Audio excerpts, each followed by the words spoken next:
Please get ready for a dictation of exercise number 3 and 4 from November 2021 issue of Progressive magazine. 5 seconds.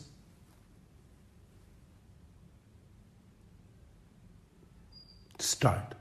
For nearly 200 years now, Indians have sailed to distant shores in search of employment and trade.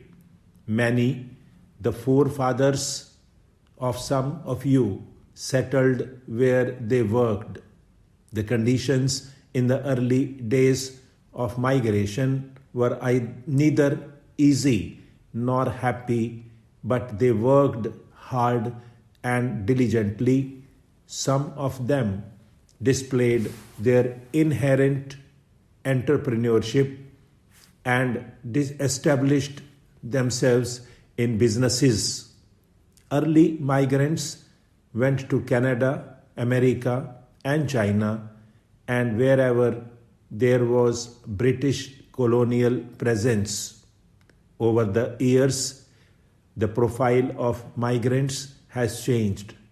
We still provide skilled labor to the Gulf states and to other areas in the Middle East, but now a more important segment comprises of professionals, teachers, scientists, computer engineers, and programmers, doctors, managers, bankers, and even gurus who are being acclaimed in areas of top management and creative thought.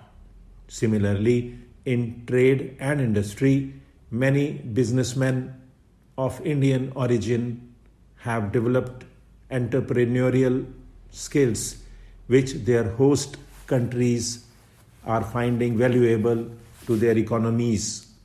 We recognize and applaud these luminaries on their success. I am particularly happy that some of those who have distinguished themselves in this regard are in our midst today. In the last 50 years, Indians have developed certain competitive advantages, include a large technical and scientific manpower base, fairly well-developed infrastructure, a large network of banks, a well-established capital market, and a good educational system. India has always had a substantial private sector active in all areas of the economy. A vibrant part of Indian initiative is manifested in the small-scale sector.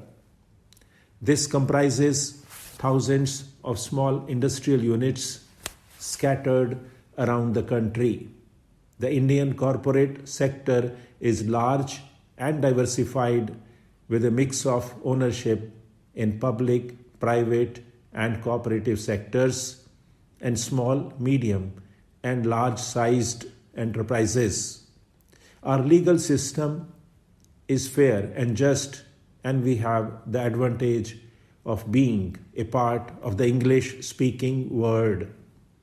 These factors make India a good destination.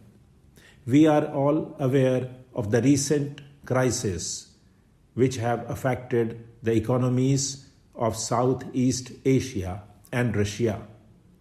Even Japan is facing difficulties.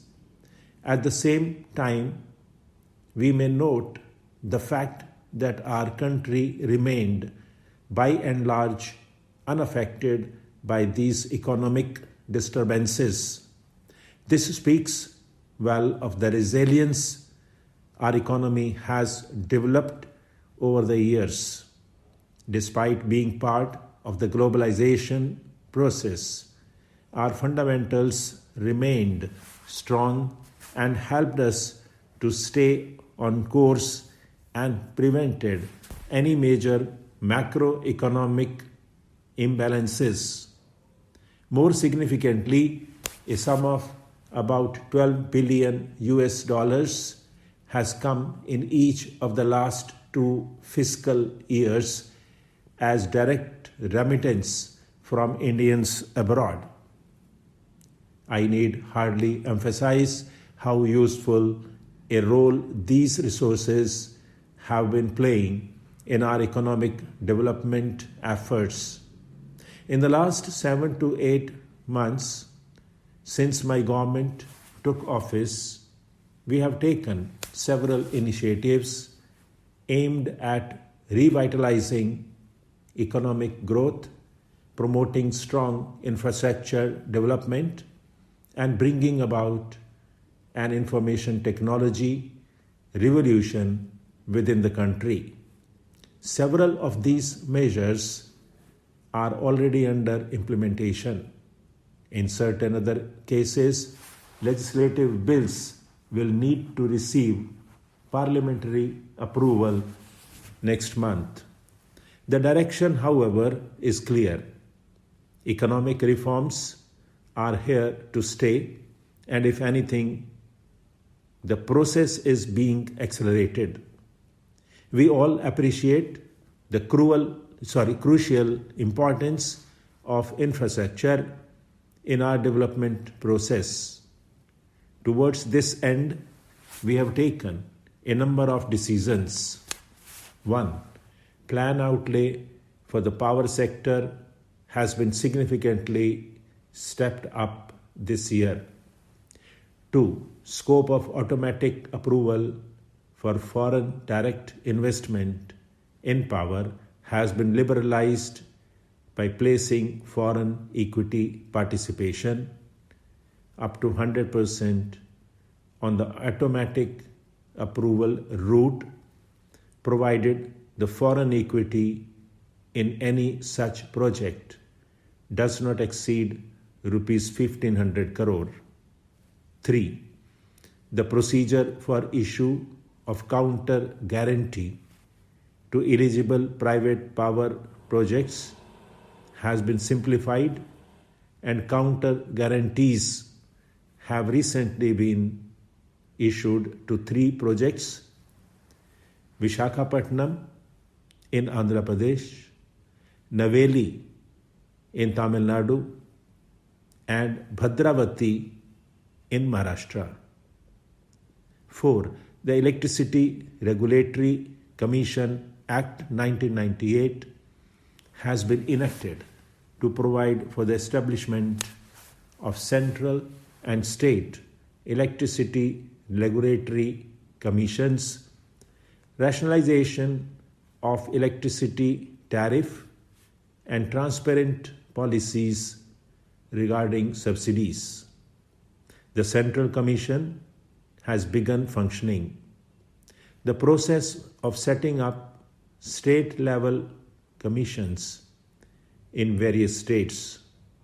5.